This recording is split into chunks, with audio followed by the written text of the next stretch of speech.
ایک چھوٹے سے گاؤں میں ایک غریب کسان رحیم رہتا تھا۔ اس کے پاس تھوڑی سی زمین تھی جس پر وہ محنت سے کھیتی باڑی کرتا، مگر آمدنی ناکافی تھی۔ ایک دن رحیم کو سونے کی ایک مورت ملی۔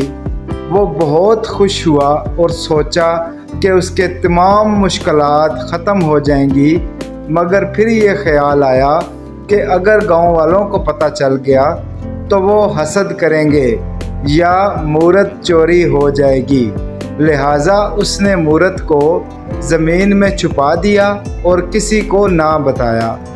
وقت گزرنے کے ساتھ ساتھ رحیم کا دل مورت کی فکر میں لگا رہا۔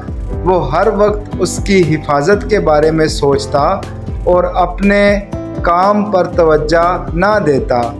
نتیجہ یہ ہوا کہ اس کی فصلیں خراب ہونے لگیں اور اس کی حالت مزید بگڑ گئی۔ ایک دن ایک بزرگ نے رحیم سے اس کی پریشانی کا سبب پوچھا۔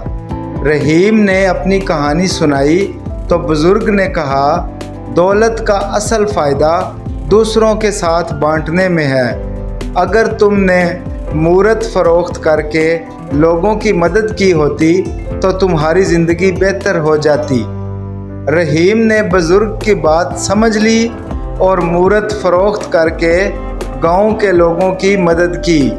اس نے اسکول بنوایا اور غریبوں کی مدد کی، جس سے اس کی زندگی میں خوشحالی آئی اور گاؤں والے اس کا احترام کرنے لگے۔